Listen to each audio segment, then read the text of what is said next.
The reliance on what can be experienced only and subsequent dismissal of the supernatural is sometimes referred to as Buddhist Agnosticism.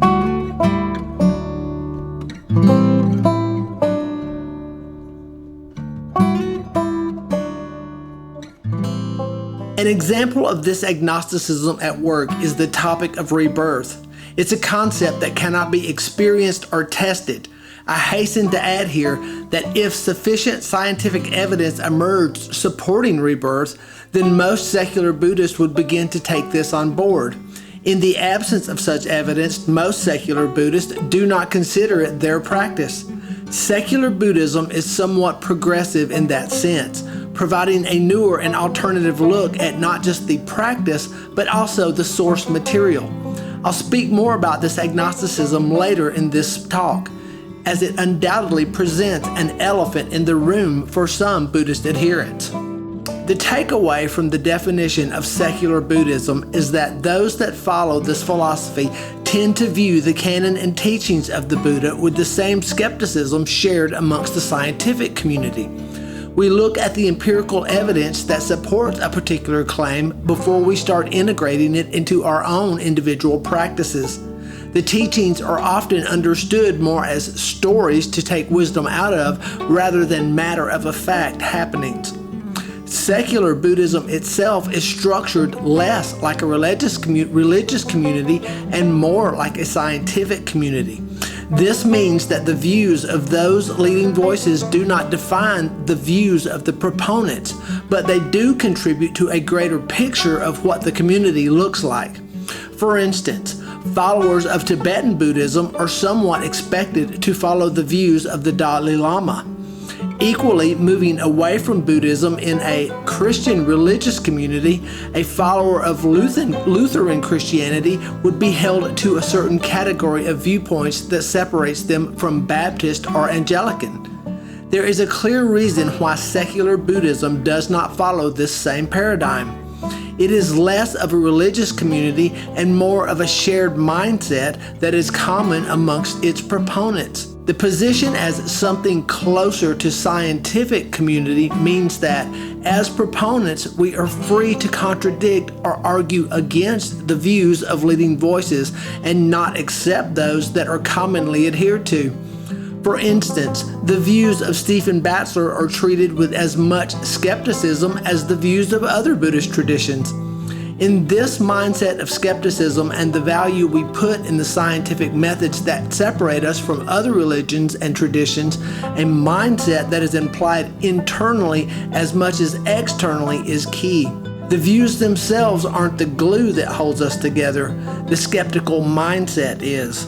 Secular Buddhism is also called Pragmatic Buddhism. This integrates the philosophical school of thought, Pragmatism, into Buddhist practice. Pragmatism focuses on problem solving and actions in our lives. Naturalism is a rejection of the spiritual and supernatural, focusing instead on the natural laws of the universe, insofar as has been proven and discovered. Agnosticism is subtly different than naturalism and pragmatism. It approaches the same problem from a religious context, focusing less on the dispute with actionable or non-actionable concepts and more on concepts to be believed or not believed. Regardless of which of these viewpoints are adhered to, the end result is mostly the same. The practice is affected by the views of the proponent. An example of this type of practice in Buddhism is the interpretation and adherence to the ideal of nirvana. Secular Buddhists would argue that there is no evidence for a higher state of being called nirvana across our current scientific spectrum. So as a result, nirvana becomes an unrealistic ideal to adhere to. This could potentially call into question the very act of meditation.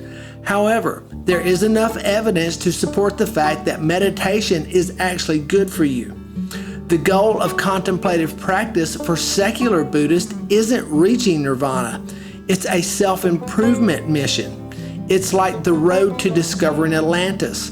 We aren't sure of the existence of the destination, but that doesn't mean the journey itself isn't filled with discoveries and beauty.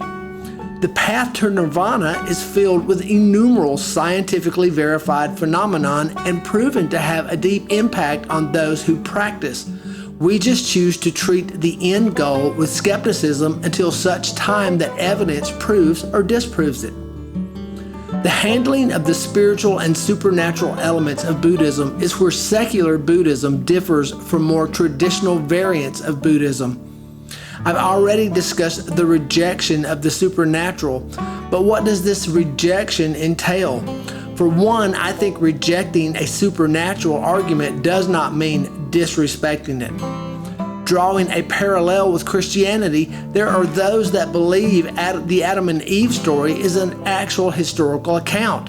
And there are those that believe it is simply a story to teach us the basis for Christian morality, a clear rejection of its position in the context of reality, but respecting its point of view and importantly what it teaches. Secular Buddhism does the same with the Buddhist text, treating these supernatural occurrences with respect for the message and drawing out the wisdom of the stories, but not believing them for the actual historical occurrences.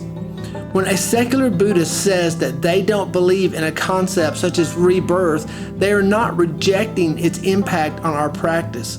They are simply looking at it from another angle, a concept which teaches us all a lesson, which ultimately affects how we practice. Understanding rebirth as a story rather than a fact doesn't change how we practice with rebirth in mind.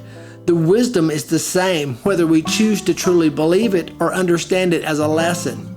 I've discussed this way of thinking at length in previous videos and text on the Buddhist thoughts and Buddhist thought processes. I'll revisit something I mentioned earlier as we bring this to a close, since its relevance rears its head once more.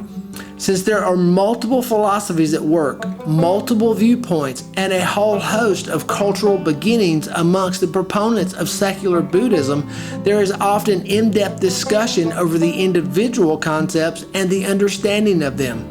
This is where secular Buddhism most excels. Its position as more of a scientific community and less of a religious one allows for these kinds of discussions.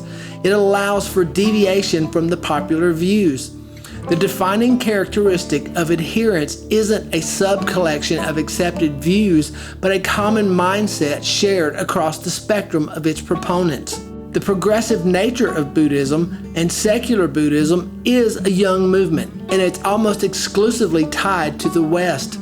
It's a natural progression from the religiously disenfranchised atheist and pragmatic communities into a religion that has proven benefits to its contemplative practice. Its spread has been accelerated by the adoption of mindfulness-based stress reduction into modern medicine and modern lifestyles, and the rising popularization of Buddhism in the West.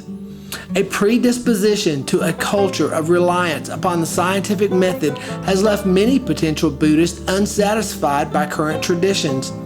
This gave rise to secular Buddhism as a movement. Each of the leading voices of this movement have in some way opted to focus more on the secular aspects of Buddhism and how it relates to our everyday practice.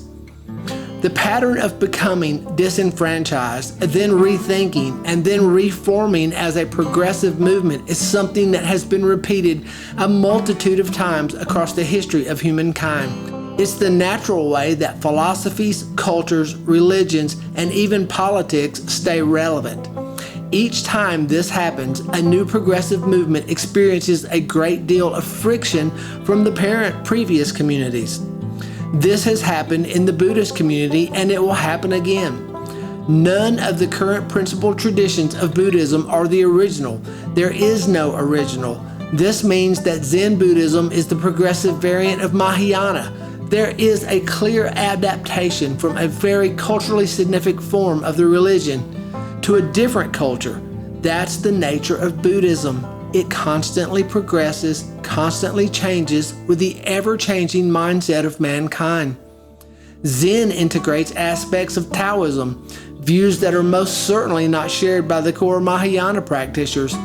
Even Theravada, Mahayana, and Vajrayana Buddhism were progressive variants from those that came before.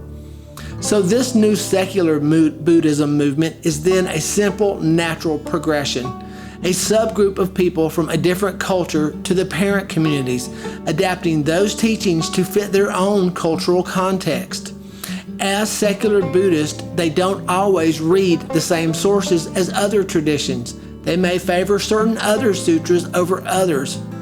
Their integration of these sources may be different, but all of these don't mean that secular Buddhism as a movement is wrong for following this path.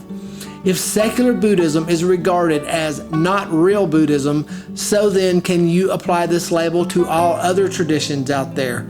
All traditions are formed under the same progressive circumstances, using the same methods of cultural adaptation. It's my hope that this talk allows people to understand what it is to be Buddhist in general. By its nature, Buddhism has no central organization or structure that leads and controls the thought of its followers. We are all a series of different communities, helped but not owned by organizations or groups such as secular Buddhism, Mahayana, Theravada, and many more. We are a network of like-minded individuals who all feel in some way a kinship with our interpretations of the canon and the shared mindset that allows it to come to fruition. Each of us are as individuals with a common community rather than adherents to a single philosophy or collection of views. We are more like individual blades of grass growing on a common field rather than a singular large tree with many leaves.